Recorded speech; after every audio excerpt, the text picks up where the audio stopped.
रेखा जी नमस्कार। नमस्कार प्रधानमंत्री जी, आपका बहुत धन्यवाद। और प्रथमे आपनाके शुभेच्छा जानाई। आप एक बड़ा दायित्व निभाने जा रही है, इस समय कैसा लग रहा है?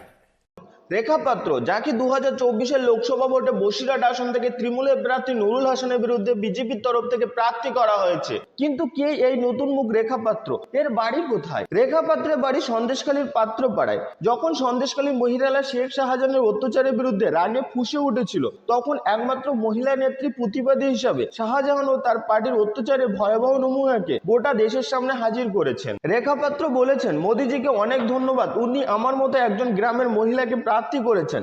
আমি সর্বদা মা বোনেদের পাশে থাকবো এই প্রতিশ্রুতি দিচ্ছি। বিজেপি চায় সন্দেশখালী আন্দোলনের মুখ্য নেত্রী রেখা পাত্রকে লোকসভায় নিয়ে যেতে, আর তখনই এই নামটি সামনে আসে। অবশেষে কেন্দ্র বিজেপির অনুমোদনের পর রেখা পাত্রের নামে সিলমোহর দিল বিজেপি।